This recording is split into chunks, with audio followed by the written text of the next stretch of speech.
Valeu, Chay. Boa noite, pessoal. Graça e paz. Se vocês puderem sentarem mais próximos, eu agradeço. Eu imaginava assim uma roda, né, de conversa, porque eu não sou pregador, eu sou professor. Então não esperem de mim um sermão, esperem de mim uma reflexão bacana sobre o assunto. Aí se vocês puderem se aproximar mais para essas primeiras cadeiras, facilita a comunicação. Só se puderem, né? Então vamos lá. Eu assisti, né, eu não estava aqui com vocês, mas assisti a mensagem do pastor Zimar, né, do sábado passado, sobre o primeiro sola, né, da reforma. Ele fez uma breve introdução. Eu vou, sem tentar não ser repetitivo, mas contextualizar vocês rapidamente. Na verdade, desde a Idade Média, né, da Era Medieval até esse ano de 1517, né, que foi o ano da Reforma Protestante, havia uma única igreja aqui no Ocidente, né, uma igreja cristã. Não haviam denominações como nós temos hoje. E essa igreja era a Igreja Católica Apostólica Romana, né? Uma igreja que, na verdade, ela tinha funções além de cuidar da vida espiritual das pessoas. A Igreja Católica, desde a Idade Média, ela sempre participava ali do poder. Sempre tinha ali um clérigo, um cardeal, um bispo, um arcebispo, ali sendo conselheiro dos reis na Europa, sobretudo em países como Espanha, Portugal, de forte tradição católica, né, que mesmo no pós-reforma ainda permaneceu muito forte lá o catolicismo. E é por isso que vocês ouvem, por exemplo, reis do passado, até mesmo no Brasil, como Dom Pedro I, Dom Pedro II, receberem esse dom antes do seu nome. Dom João VI, Dom Emanuel.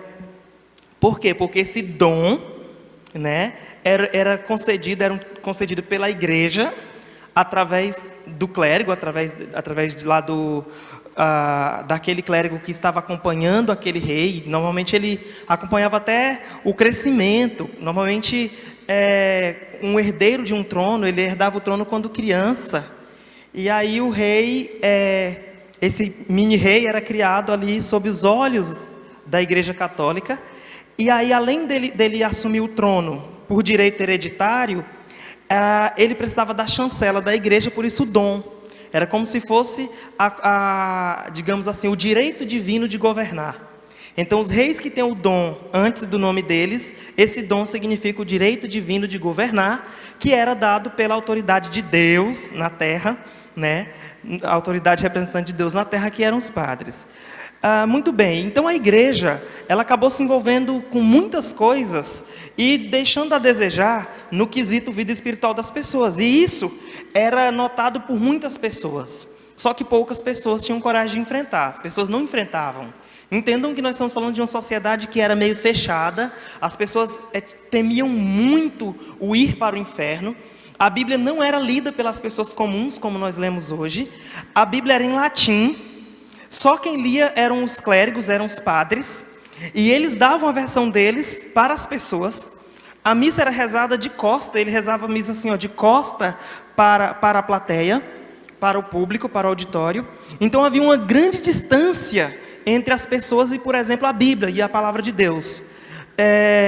De fato, a igreja sempre se colocou como mediadora entre Deus e os homens, e logo os representantes de Deus na terra, que eram os líderes da igreja, assumiam esse papel de mediar esse encontro com Deus. E as pessoas então temiam muito, né? Temiam muito mesmo desagradar a igreja, porque entendia assim desagradar a Deus.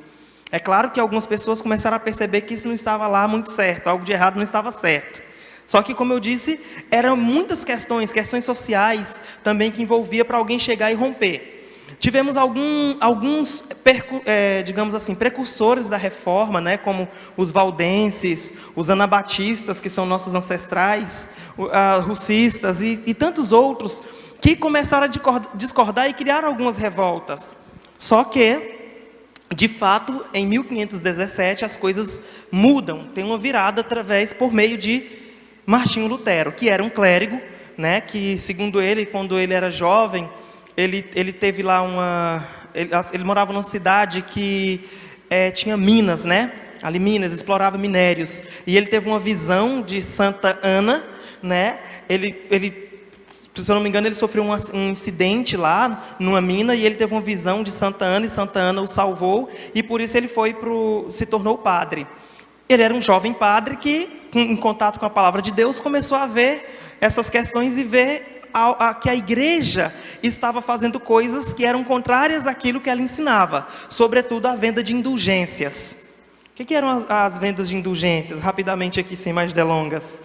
A igreja, num certo momento, né, que foi divulgado, as pessoas ficaram sabendo que os ricos não herdarão o reino dos céus. É mais fácil um camelo passar por o fundo de uma agulha que um rico entrar no reino dos céus.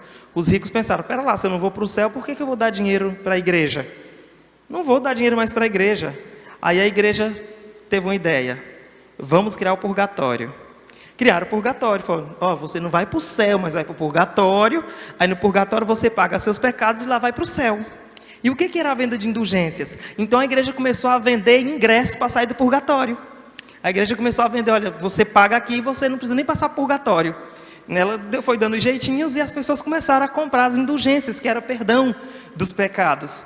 E sem contar que a igreja vendia muitas relíquias sagradas também, disso desde a era medieval. Dizem que as lascas da cruz de Cristo que a igreja vendeu, dava para construir frotas e frotas de navio. O sudário, que é aquele manto que cobriu Cristo quando ele estava morto, os pedacinhos que a igreja vendeu, diz que dava para fazer velas aí de navios e tantos navios. Ou seja, terreno no céu também era vendido e por aí vai. Pessoal, então o que acontece é que Lutero, sendo ele da igreja católica, sendo ele ali alguém que convivia, conhecia, ele percebeu que essas coisas não condiziam com aquilo que ele conhecia da palavra de Deus. Então o que ele faz é protestar contra a igreja. Ele de forma alguma queria romper com a igreja católica, nem tampouco criar uma igreja nova, seja uma igreja protestante, ou seja ela qual for. O que ele queria era alertar a igreja para as coisas que ela estava fazendo, que eram incoerentes com os ensinamentos de Cristo, e que a igreja voltasse, né, àquela igreja primitiva, aquela igreja que preocupava-se estritamente com a salvação, e cuidar das pessoas, cuidar dos pobres. E aí, então, no dia 31 de outubro de 1517, ele fixa na porta da igreja do castelo de Wittenberg, na Alemanha, as suas 95 teses. Teses essas que, tese é ponto de vista, algo que eu defendo. Teses que ele defendia que a igreja deveria seguir e teses que ele defendia que a igreja não deveria fazer, coisas que a igreja devia e que não devia, sobretudo coisas que a igreja deveria. Obviamente isso não foi aceito pela igreja, né? A igreja contra-atacou com a chamada contra-reforma mais tarde, é uma outra história, mas a verdade é que outros se juntaram a Lutero. Ele não foi o único reformador, né? Foi na verdade o estopim, essas teses de Lutero, e daí por diante tivemos outros reformadores como John Wesley, João Calvino, os remonstrantes lá do Jacobus Arminius e por aí vai. Tivemos reforma na Suíça, na Alemanha, nos países, na Inglaterra, o Henry VIII lá, o Henrique VIII, né, que fundou a igreja anglicana, que é fruto também de uma reforma, com interesses próprios, é claro, mas foi a reforma dele. Ou seja, e daí surgiu a chamada igreja protestante, e as igrejas reformadas. No entanto, é interessante que essas coisas vão se perdendo. Hoje as coisas estão tão misturadas, tudo junto e misturado, que vai perdendo a essência.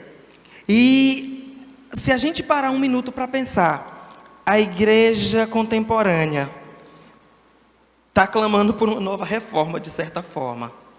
Porque muitas coisas que Lutero condenou com suas teses existem na igreja de hoje.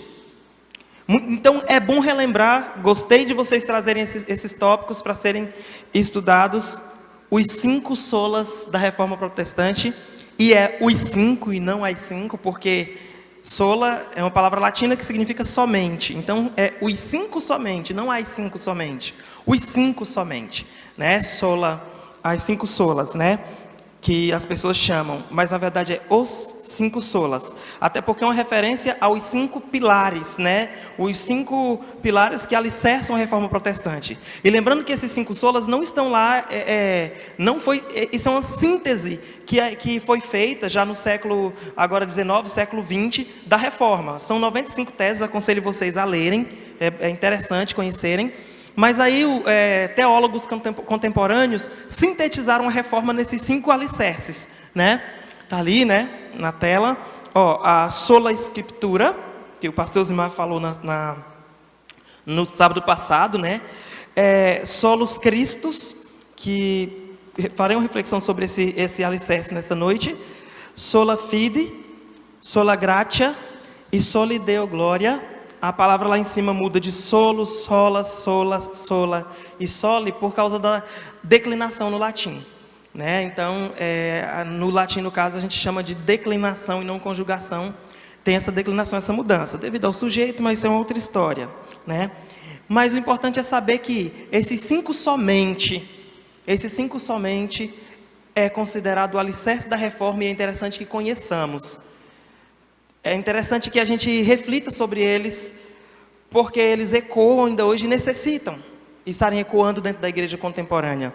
E não sei se já surgiu na cabeça de vocês o questionamento assim, se é somente, por que são 5 somente?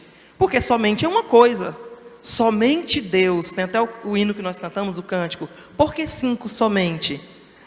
Se vocês não me perguntaram não, mas vou responder. Imagine só.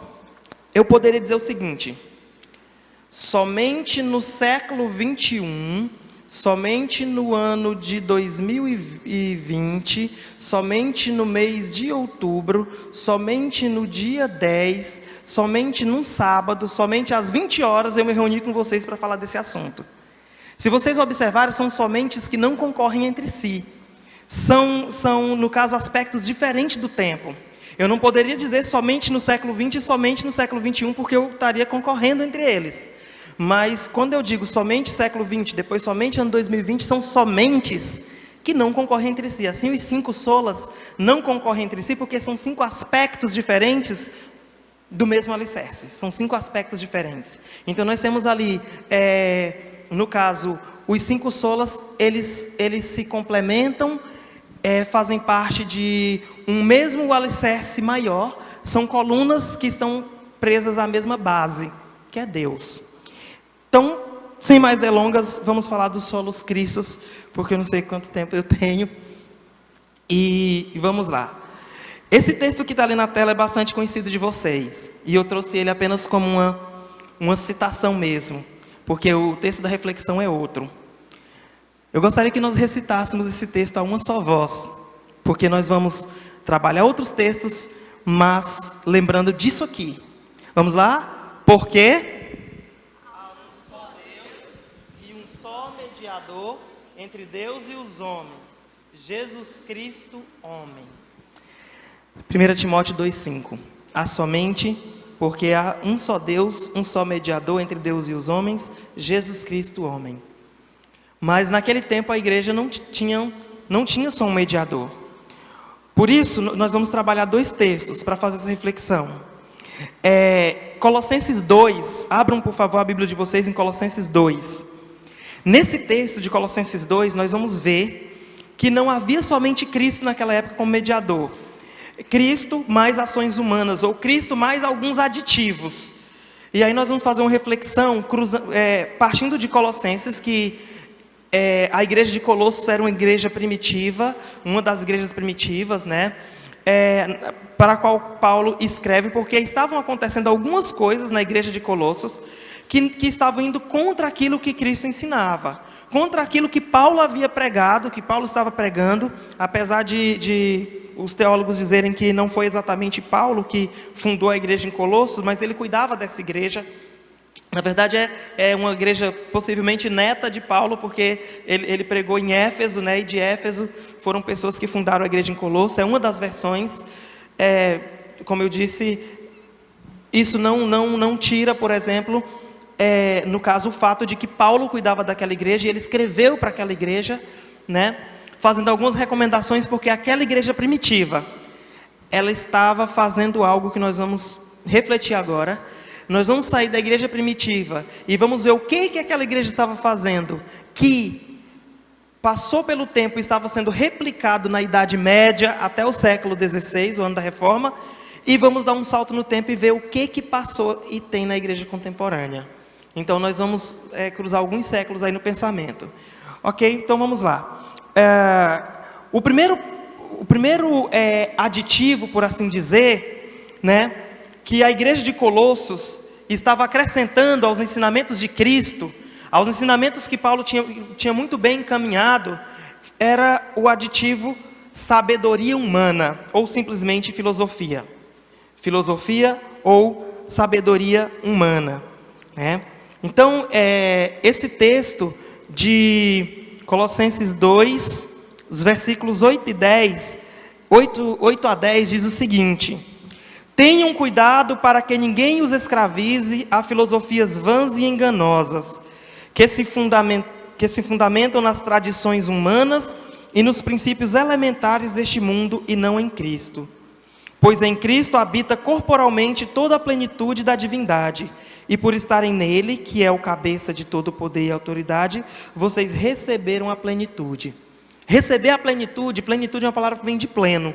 Quando você aceita Cristo, você recebe Cristo plenamente. Aquela igreja de Colossos havia recebido Cristo plenamente. No entanto, na igreja de Colossos, chegou ao ouvido de Paulo que naquela igreja estavam pregando filosofias humanas, sabedorias humanas.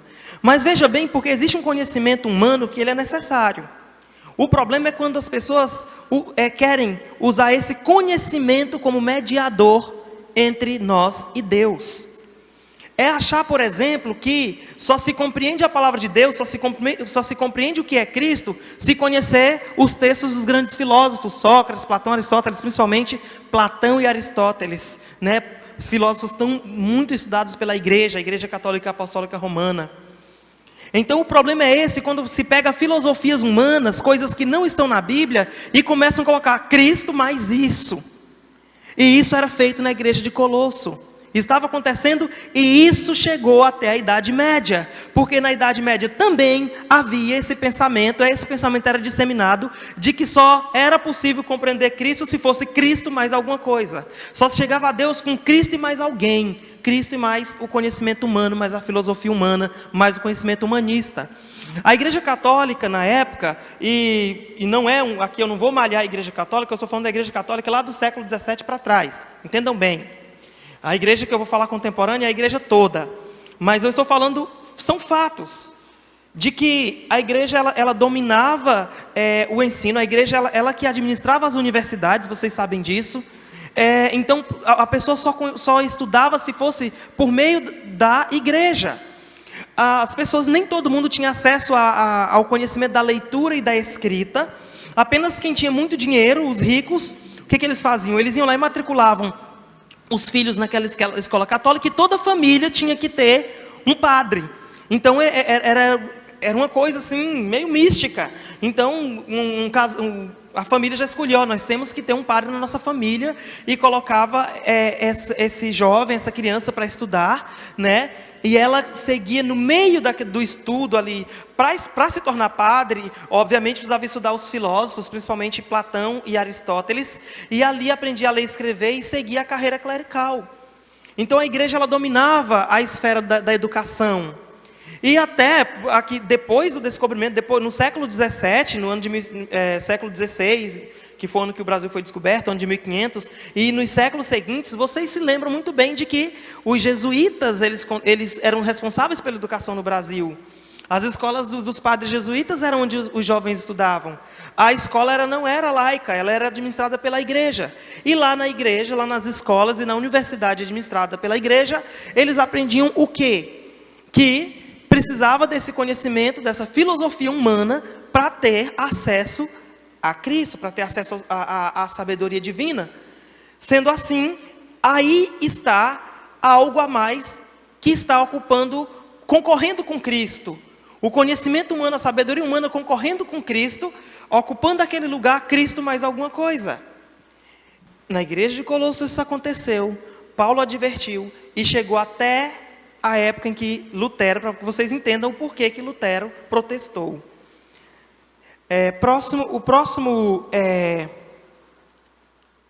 O próximo aditivo, por assim dizer, é o legalismo. São as obras humanas. O legalismo são as obras humanas.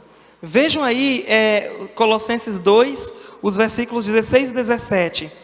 Portanto, não permitam que ninguém os julgue pelo que vocês comem ou bebem, ou com relação a alguma festividade religiosa, ou a celebração das luas novas, ou dos dias de sábado. Estas coisas são sombras do que haveria de vir. A realidade, porém, encontra-se em Cristo.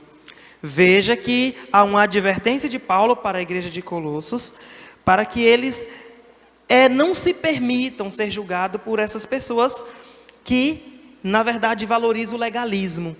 O legalismo, ou seja, aquela tradição da igreja. Então, tinha os ensinamentos de Cristo, mais a tradição da igreja, mais aquelas festividades estabelecidas pela igreja.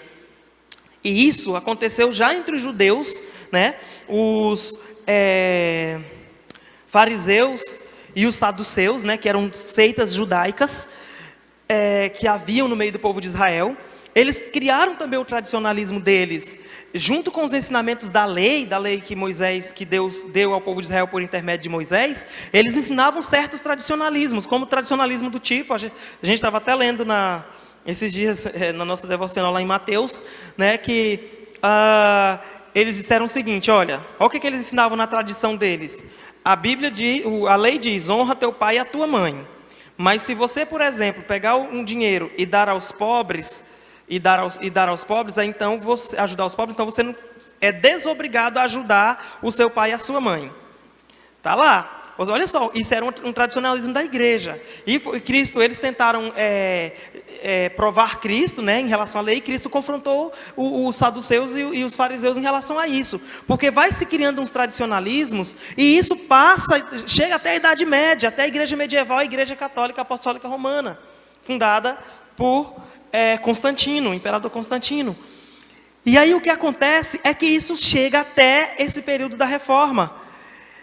Então o que eles fazem? Tem uma série de coisas que é legalismo, que são tradições inventadas que não estão na Bíblia, sendo que, como vocês viram no sábado passado, a Bíblia é suficiente, a Escritura é suficiente, a Bíblia explica a Bíblia, a Escritura explica a Escritura, e ela é suficiente. É o conhecimento sobre Deus, é o conhecimento de Deus, dado por Deus para nós.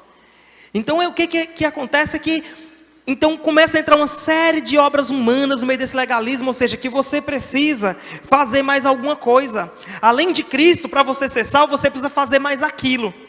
Além de Cristo, você precisa fazer o bem, precisa fazer caridade para com os pobres, senão você perde a sua salvação. Olha, se você não tiver uma vida resignada, se você não for para as festas, não for para as comemorações da igreja, você vai ser amaldiçoado. O próprio sábado, né? Temos igrejas sabatistas, que não é a única, não é a igreja adventista, é a primeira que nos vem à cabeça, mas temos outras igrejas sabatistas, inclusive igreja batista adventista do sétimo dia. E o que diz aqui é que não há essa necessidade de achar que eu só tenho acesso a Deus se for por meio de Cristo, mais uma obra humana, mais uma coisa que vem de mim. Que se eu não seguir, se eu não colocar a minha mão ali, se eu não fizer algo por mim, enquanto que nós sabemos que, no caso, a palavra de Deus nos ensina que a salvação não vem pelas obras, mas pela fé, porque senão todos nós poderíamos salvar a nós mesmos, e não podemos fazer isso. Mas havia essa insistência naquele momento que Lutero fez, que escreveu aquelas 95 teses. E hoje na igreja contemporânea existe, não estou falando agora de igreja católica, estou falando de toda a igreja, estou falando de igreja evangélica, estou falando de igreja batista, de que de forma sorrateira o tradicionalismo vai entrando, e as pessoas nem se dão conta, de que de certa forma estão colocando, não, mas isso daí Não, isso nem tem nada demais, não. Não é bem isso, não é bem isso, não é bem isso. E de repente a pessoa vai fazendo, se sente obrigada a fazer, mas tem uma desculpa. Diz assim, não, eu faço isso porque eu gosto, não é porque é obrigado. Mas se sente incomodado quando não vai, se sente incomodado quando não faz. Então está entrando sim, existe dentro da igreja contemporânea essa questão de que tem que ter obra humana, tem que ter uma coisa. Tem muitas pessoas que acham que precisa apresentar obras para ter acesso a Cristo. Enquanto nós aprendemos que na verdade nós fazemos boas obras porque já temos Cristo. Todo cristão produz bons frutos. Diz a palavra de Deus que a gente conhece a árvore pelo fruto. Então, a árvore boa vai dar frutos bons. Então, um servo de Cristo, ele vai automaticamente produzir boas obras, porque ele já serve a Cristo, e não o contrário. Na matemática, a ordem dos fatores não altera um produto, mas nas ciências humanas, né, e linguagens, que é a minha área, altera sim. Como altera? Altera.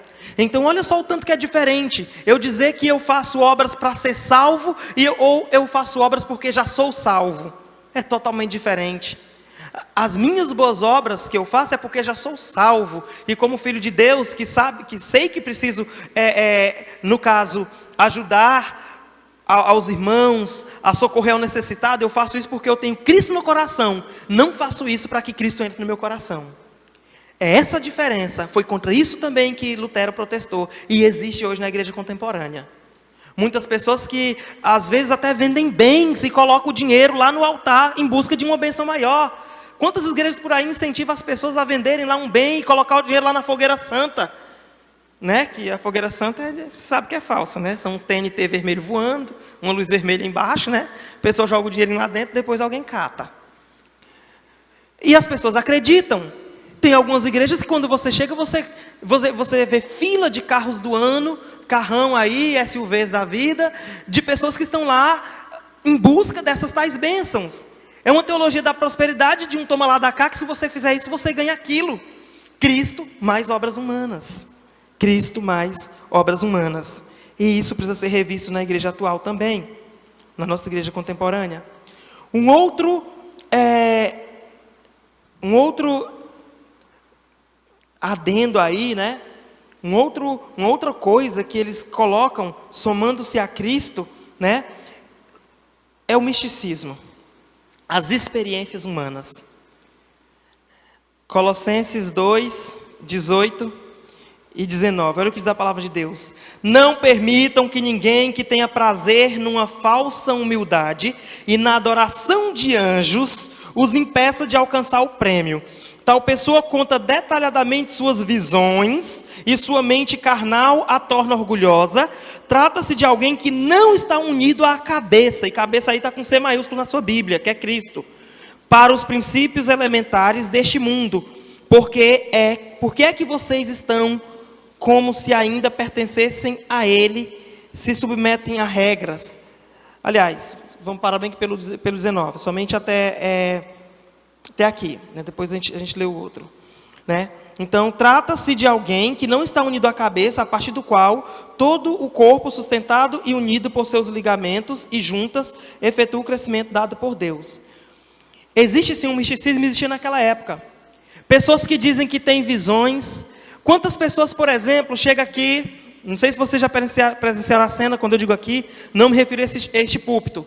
Uma pessoa que, digamos, é convidada para pregar em um determinado local, chega lá, fecha a Bíblia, deixa a Bíblia de lado, e aí começa. E vem, e conta a história, toda a sua prédica, toda a sua pregação, toda a sua reflexão, baseada em coisas daqui. E acaba, muitas vezes, indo para esse lado místico. Eu já vi, você encontra no YouTube, olha, tem igreja por aí que estão pregando nesse livro antigo, e mostra a Bíblia. Esse livro antigo, só que essa igreja aqui é nova, porque eu recebi uma revelação de Deus, foi essa semana, para essa igreja. Misticismo. Essa igreja já começou quebrando aí, começou errado, porque lá não é só a escritura. Porque dizem isso. Colocam as revelações, as visões, os sonhos acima da palavra de Deus, acima de Cristo. E essas pessoas passaram a ser endeusadas. Isso acontecia lá, acontecia na Idade Média, quando começaram a canonizar pessoas, transformando eles em santos. A igreja de Roma, ela tem lá sua legião de santos. Se você chegar para um praticante, católico apostólico romano praticante, e dizer a ele que ele está idolatrando um santo, que ele está dizendo que o santo vai dar salvação para ele, está sendo mediador, ele vai dizer, não é isso. Você entende totalmente errado.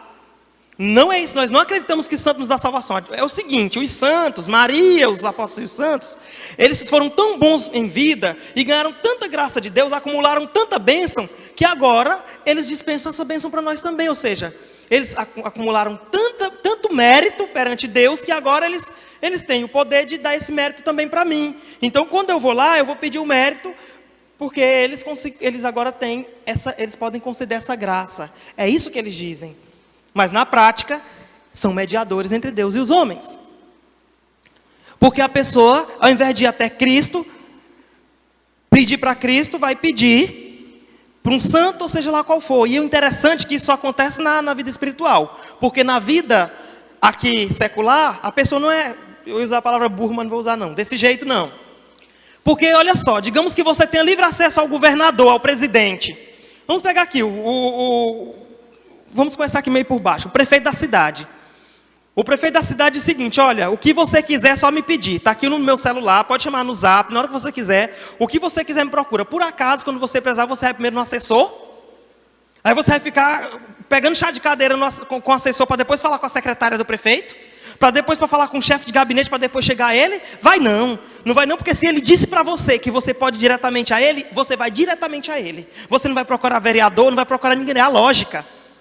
É a lógica, ninguém faz isso. Se você tem acesso direto àquele que manda, e ele te deu acesso, você não vai ficar procurando aquele que está no meio do caminho, perdendo seu tempo. Mas quando vai para a vida espiritual, as pessoas acham que podem. E aí envolve um misticismo a tal ponto de, dentro das igrejas contemporâneas, pessoas estarem comprando óleo de Israel, rosa ungida, lenço sujo de suor do pregador, e coloca um copo de água em cima da televisão enquanto o pregador está falando, e vai beber depois que diz que cura todas as doenças. Isso é misticismo, isso é macumba. É macumba dentro da igreja. Tem muitas igrejas que estão cheias de macumba, cheias de simpatia, e as pessoas não abrem os olhos para isso. Isso é misticismo, são experiências humanas. A pessoa diz que tive uma experiência com Deus, e a pessoa, e os seguidores, os fiéis, as ovelhas, ao invés de buscar ter uma experiência de Deus, vive da experiência do outro. O outro diz que teve uma experiência, a pessoa acredita na experiência que o outro diz que teve, e aí fica vivendo disso. Aí fica ali chorando numa fila para passar a mão ali nas vestes do ungido do Senhor. Desculpe se eu estou sendo duro, mas é porque eu acho que vocês sabem do que eu estou falando, que você já deve ter visto por aí.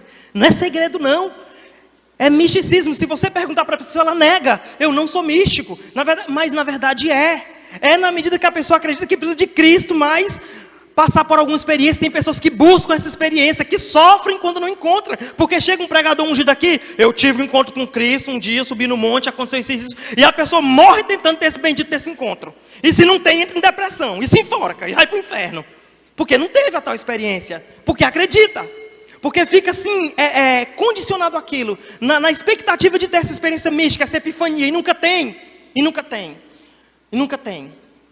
E fica esperando ter visão de anjos, espera sonhar com não sei o quê, e quando não acontece a pessoa se frustra.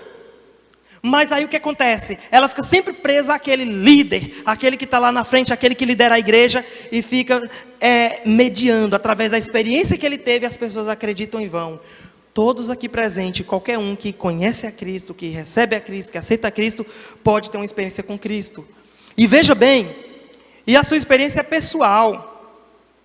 Eu não estou aqui para julgar a forma que você busca Cristo, no seu eu, no seu íntimo, lá na sua casa, seja no monte, seja onde for. Aliás, Jesus disse que haverá o dia em que vocês não me adorarão nem no monte, nem em Jerusalém. Os adoradores me adorarão em espírito e em verdade.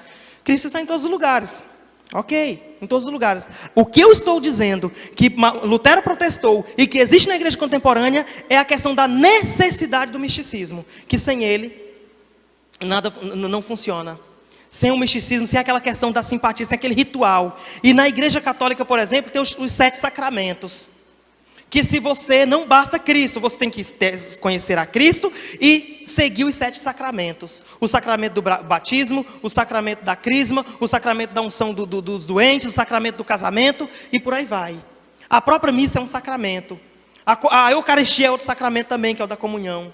Inclusive aqui nós ceiamos, né? A gente simboliza a morte e ressurreição de Cristo. A morte de Cristo na cruz com o pão e com o vinho. E eles acreditam na transubstanciação. Eles pregam e defendem que naquele momento que o clérigo ali abençoa, o vinho se converte em sangue e o pão se converte na carne de Cristo. Isso chama-se transubstanciação. E as pessoas que estão lá acreditam. Então, se você não seguir o sacramento, é por isso que batizam um recém-nascido, para não morrer pagão e não ir para o inferno. O pobre da criança nasceu aí, não pode morrer pagão, não. Aí vai lá e batiza, sem a criança saber nem o que é batismo, não tem consciência de nada. Aí, segundo eles, como a criança não tem consciência, quando tem consciência na adolescência, aí vai para a crisma para confirmar, que agora ele diz que quer. Mas aí, se nesse intervalo ele morrer, ele não vai para o inferno, porque já tem o batismo prévio lá atrás. Eu estou falando porque eu li, não estou inventando, eu li. Então, gente, existe isso, e a igreja, ela insistia que as pessoas, se a pessoa não fosse à missa, que a própria missa é um dos sacramentos, a pessoa não iria para o céu. E Lutero entende que não, porque a Bíblia diz que não.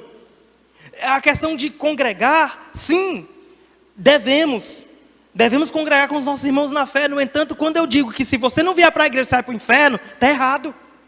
O problema é esse. Maria, quando soube que daria a luz ao Salvador, ela foi e mandou fazer um altar para ela, não foi? E se colocar lá e disse, agora eu sou santa de toda a humanidade, foi isso? Não. Ela disse, meu ser engrandece a Deus, todo o meu coração se alegra em ti, ó Deus amado, pois tu achaste graça em meu viver e me tocaste hoje, bendita sou, por isso te louvarei durante todos os meus dias. Ela se humilhou, ela disse, me achaste humilde, servo humilde, ela se humilhou diante de Deus. Se Maria, as pessoas são canonizadas, os apóstolos, os profetas que são adorados hoje, se eles tivessem consciência do que está acontecendo, os ossos deles se revirariam no túmulo, de vergonha. Maria se reviraria no túmulo de vergonha de ver pessoas idolatrando ela, porque ela não idolatrou ninguém. Ela foi escolhida justamente porque isso ela não fazia. Ela foi escolhida porque era uma serva, adoradora. E assim foi. Morreu com seus filhos, vários filhos, não é mais virgem, eterno, ad eterno. Então veja que havia isso, essa necessidade mística de ter, e eu digo mais, havia também, lá no século I, assim, logo ali naquela época da igreja primitiva, da igreja de Colossos e tantas outras, pessoas que defendiam o seguinte, que existe um conhecimento oculto na Bíblia, que apenas os escolhidos têm acesso a esse conhecimento, que é chamada gnosis ou gnose, né? Daí a palavra gnosticismo, que quando você tem acesso a esse conhecimento místico, você vai evoluir espiritualmente até chegar à estatura de Cristo. E algumas religiões, como por exemplo o budismo, acredita que nesse mesmo caminho, nesse mesmo percurso, você atinge o nirvana. Não é a banda de rock, não. O nirvana é aquela ascensão, que você tem uma transcendência. Que o seu corpo, que é material, ele tem uma transcendência para o espiritual. Essas defesas, e existem igrejas que acreditam nisso. Que aqui tem revelações escondidas na Bíblia e vão morrer procurando. E muitas pessoas acreditam. Existiam os chamados evangelhos gnósticos, que não estão no cânon da Bíblia. E muitos falam, por que esse evangelho não está na Bíblia? Ora, por quê? Quem nunca ouviu falar nos pergaminhos do Mar Morto, que encontraram na década de 40, né, ali no Oriente Médio? Lá tem o evangelho de Judas, o evangelho de Maria, o evangelho de sei lá das quantas, que só Deus sabe quem escreveu. Com coisa que não... Aí as pessoas acham que existe essa questão mística, esse conhecimento oculto, e pessoas vão em busca. Cristo mais experiências humanas, mais misticismo. Havia na igreja de Colosso, havia na igreja da Idade Média, havia na igreja do século XVII, e há na igreja contemporânea. Pessoal, eu não sei se vocês têm notado, mas tem uma corrida, assim, de algumas igrejas, sobretudo de algumas igrejas neopentecostais, para o Antigo Testamento, para rituais do Antigo Testamento. Tem igrejas que só está faltando fazer um altar para sacrificar carneiro dentro da igreja, para pagar pecado. Mas acho que agora começaram a ler a Bíblia, descobriu, né? Século 21, descobriram a Bíblia. Aí estão lá, agora eles estão naquela parte, com fé em Deus eles chegam no Novo Testamento, porque já estão lá naquela parte da lei de Moisés. Um dia eles chegam no Novo Testamento, estão lá. Aí faz a roupa, a indumentária toda, pegaram as medidas certinhas, né? Que Deus falou como é que era para construir a roupa do sumo sacerdote. Fizeram, né? Fizeram lá, colocaram a roupa. O altar, tudo igual. Inclusive tem um templo, que eu não vou citar o nome, né? Mas é da Universal do Reino de Deus, lá em São Paulo, que é uma réplica do templo de Salomão. E para você entrar tem que agendar. E tem que pagar. Aí lá tem umas oliveiras que vieram de Israel. Está plantada lá quando eu passei lá, estava em construção. Eu, teu pai, tua mãe. Tiana, a gente passou lá, a gente tava curiosidade. Só que não vou pagar para entrar no negócio daquele, né? Um mármore que veio não sei de onde, do Mar Morto. É misticismo puro. É misticismo puro. É misticismo puro. Existe isso dentro das igrejas. Essa necessidade, é o pai da fé. Aí os líderes não se contentam mais em ser pastor. É pastor, é bispo, é apóstolo, é patriarca. Daqui a pouco é anjo do Senhor, é Deus. Eles não se cansam de títulos.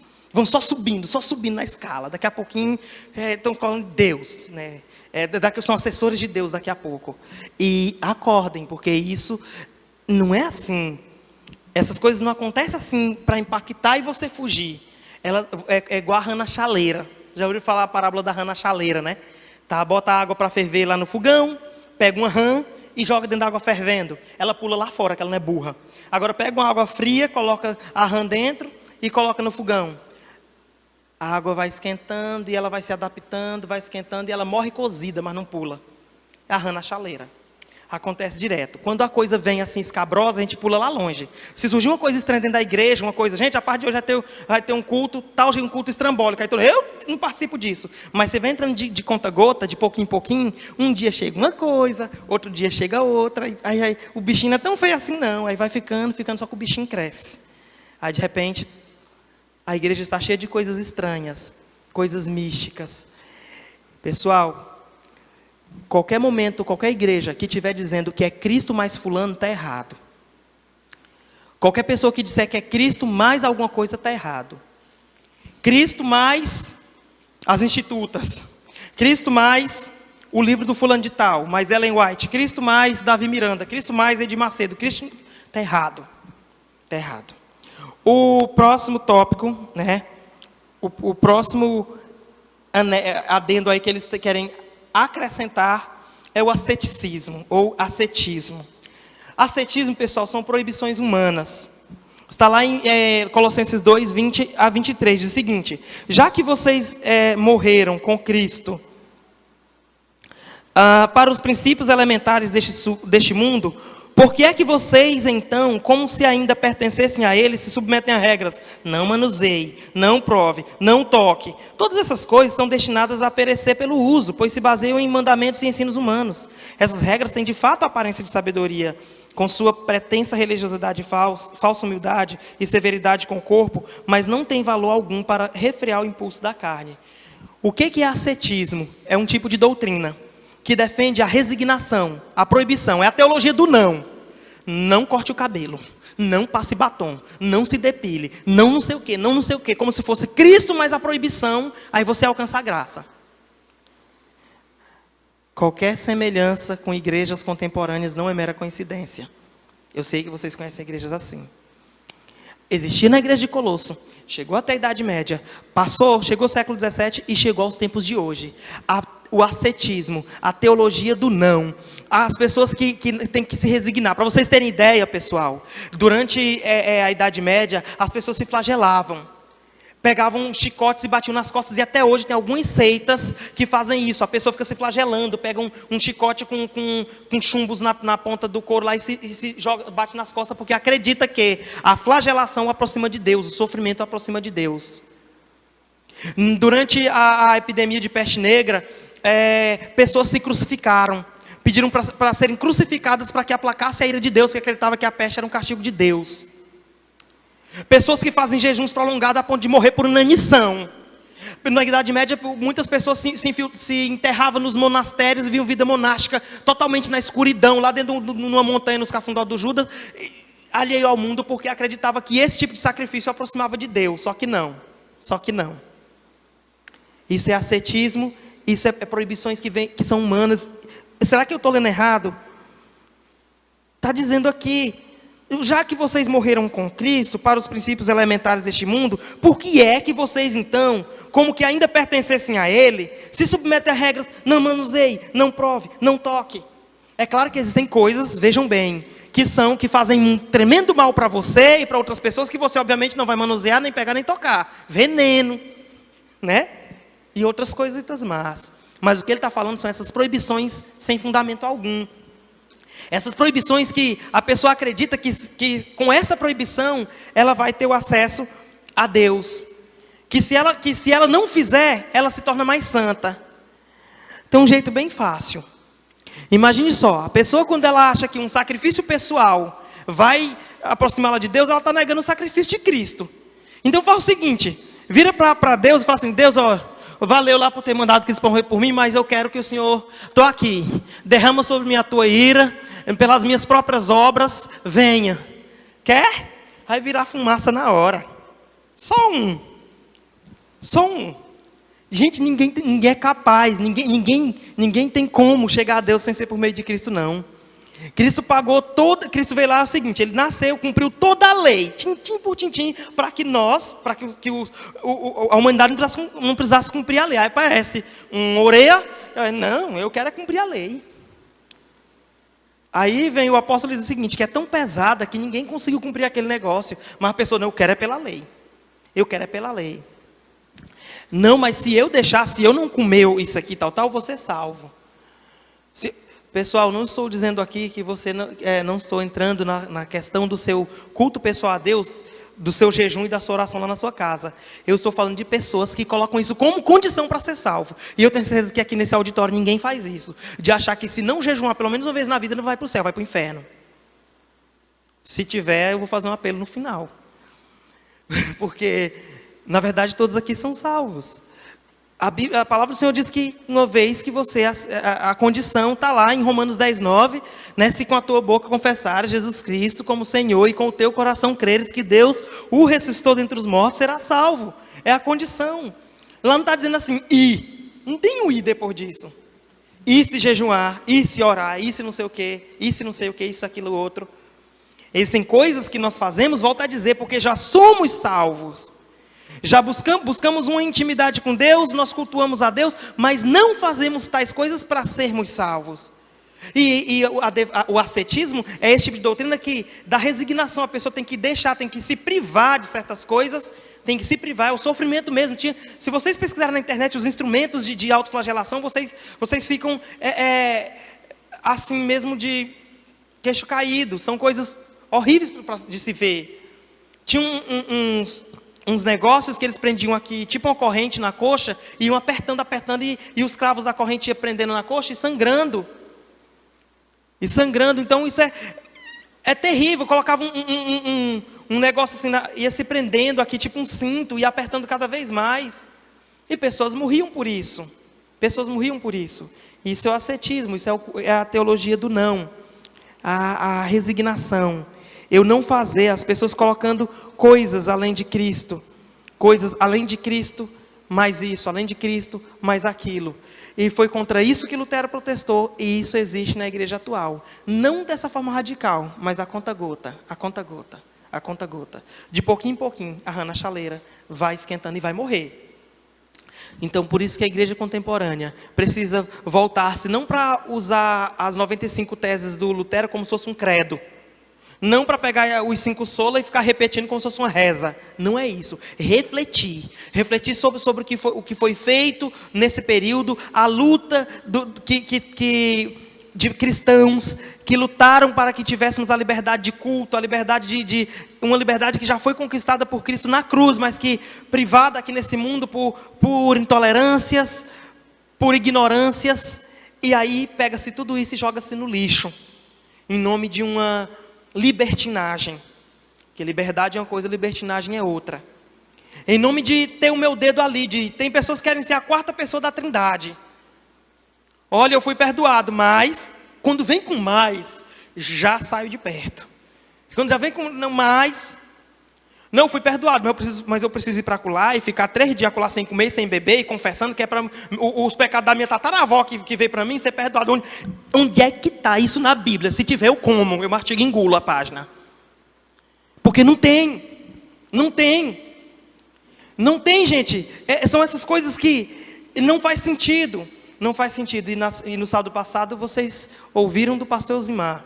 Eu também ouvi, como eu disse a vocês, assisti lá em casa. Sola Escritura.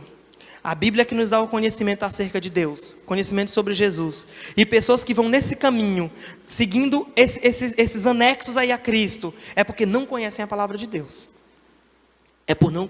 lá diz, né? Errais em não conhecer as Escrituras. Não conhece e fica... E existe mediador até entre a pessoa e a Bíblia. Tem gente que adora um mediador. É um mediador entre ele e a Bíblia, né? Porque, não li não, porque fulano pregou, então ele já leu o texto, está ótimo. Nem lê a Bíblia, não lê, porque tem um mediador para ler a Bíblia para ele. Tem um mediador para oração, não ora, tem que o outro orar por ele. Né? Assim, é um mediador para tudo. Igual os santos lá da outra igreja. Mesma coisa, só não adora, mas tem. Lá na Vila Norte tem uma irmã da oração forte, ó. Eu vou lá amanhã, quem quer ir comigo? Pense, quando ela ora, tira e queda. Aí Jesus vai e fala, não sei quantas vezes, dizendo que você tem livre acesso, nós temos livre acesso a Ele, né? Que nós somos sacerdócio real, nação santa, povo tal. E aí a gente decora, até recita lindo, maravilhoso aqui no culto domingo à noite, mas chega lá embaixo e esquece. Aí vai, não consigo sozinho não. Não consigo sozinho, eu tenho que ir atrás. Não, tem um irmão que vai me guiar, meu guia espiritual. Só tem pai de santo nas igrejas, sabia? Tem o guia espiritual. É o que te guia. Tu está sobre a minha cobertura espiritual. Nada te acontece. Morre os dois.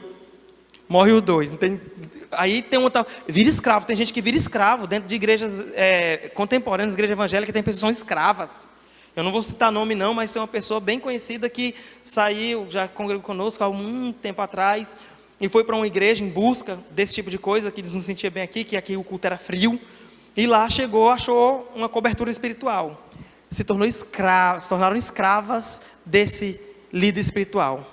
O líder espiritual determinou que eles não podiam orar em silêncio, tinha que orar em voz alta, que era para eles saberem o que eles estavam falando na oração. Isso é o de menos. Eu sei porque a pessoa falou para nós, não estou dizendo que não é especulação não, a pessoa que foi lá desabafar. A pessoa saiu de lá, não aguentou mais, as pessoas não aguentaram mais e saíram desse local, porque não suportavam mais.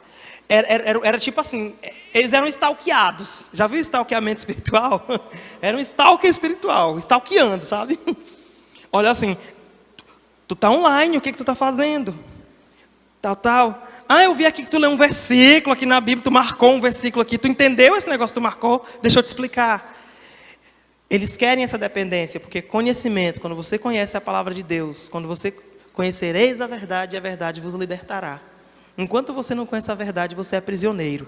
E muitas pessoas que se dizem detentores da verdade, eles vêm e dizem, eu sou a verdade, eu sou o mediador da verdade. Não, a Bíblia é difícil de entender, são textos difíceis, eu te explico. Eu te dou a minha versão, você acredita em mim, e fica tudo bem, graças a Deus. Aí você fica nessa dependência. E caminhando para o fim, né, eu vou ler um texto que vai ficar para vocês refletirem. Já que Cristo não precisa de aditivo, Cristo mais isto e aquilo, abram lá em Colossenses 1, só voltem algumas páginas, Colossenses 1, de 15 a 20, só 5 versículos. Colossenses 1, de 15 a 20. Deixa eu voltar aqui, um backspace.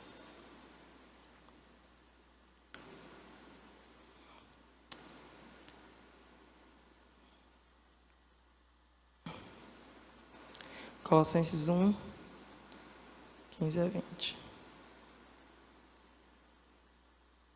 Diz assim, a palavra de Deus. Ele ainda Paulo, né, se dirigindo à igreja de Colossos. Ele é a imagem do Deus invisível, o primogênito de toda a criação. Pois nele foram criadas todas as coisas nos céus e na terra, as visíveis e as invisíveis, sejam tronos ou soberanias, poderes ou autoridades. Todas as coisas foram criadas por ele e para ele.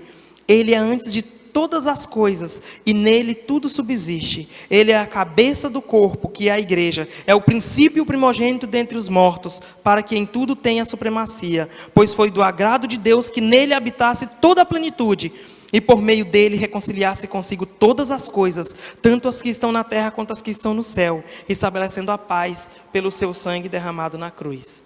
Esse é Cristo. Cristo é o único. Cristo é o único. Não precisa de mais nada. Cristo é o único que tem a essência divina. Ele é a imagem de Deus. E quando a gente fala imagem, ninguém está falando de fotografia, não. Quando a gente fala imagem de Deus, normalmente a gente pensa o seguinte: a imagem de Deus que nós fomos criados, nós, seres humanos, fomos criados à imagem de Deus e semelhança. Só que quando diz que Cristo é a imagem de Deus, aqui no caso, Ele é o próprio Deus. Ele existia no princípio, lá na criação, João 1, e aí Ele continua existindo e sempre existirá. Cristo é o Deus encarnado. Ele não é como nós. E pessoas se comparam com Cristo. Existem pessoas que chegam ao ponto de se comparar com Cristo. Cristo é o único Criador de todas as coisas, não tem outro Criador. Não tem, Ele estava lá na criação. Se você ler Gênesis 1, você vai ver que lá está no plural. Ele diz que, quando diz que no princípio criou Deus os céus e a terra, né? Aí, quando ele vai prosseguir na criação, ele diz: criemos o homem à nossa imagem e semelhança. Ele está sempre conversando no plural, porque ali está Deus, ali está Cristo. Cristo, no princípio ele era o verbo era Deus, e o verbo estava com Deus, e o verbo se fez carne e habitou entre nós, né? E aí, nós vivemos hoje para a sua glória e glória do unigênito Filho do Pai. Cristo é o único sustentador do universo. Sem Cristo, esses planetas não estariam aqui flutuando. Gravidade não existiria. Cristo, Ele é o sustentador do universo. A ciência existe. E quem sustenta todo o universo? Cristo. Cristo é o único Senhor da igreja. Não tem Senhor nem outra senhora na igreja. Cristo é o único Senhor da igreja. Se qualquer líder, seja pastor, seja ele quem for, se colocar como superior a Cristo, está errado. Ninguém pode se colocar como Senhor da igreja. Cristo é o único Senhor da igreja. Cristo é o único Senhor da criação. Ele é o Criador e Senhor da criação. Ele é nosso Senhor, portanto nós devemos a Ele obediência. Devemos a Ele toda reverência e não a outro. Porque não há nenhum outro nome dado entre os homens, pelo qual mereçamos ser salvos, ou necessitemos ser salvos.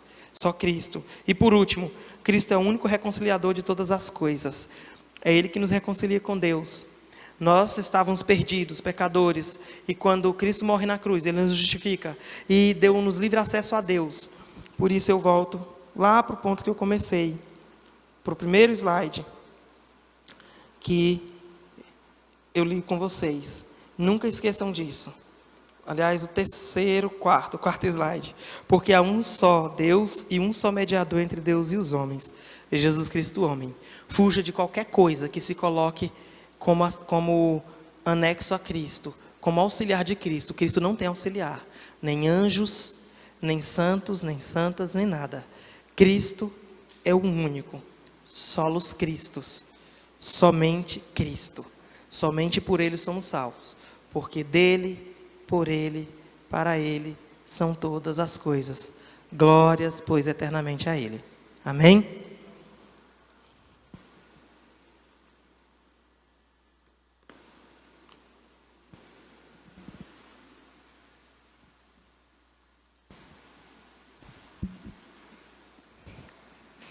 Bom, damos graças a Deus pela palavra que o Tio Elton trouxe.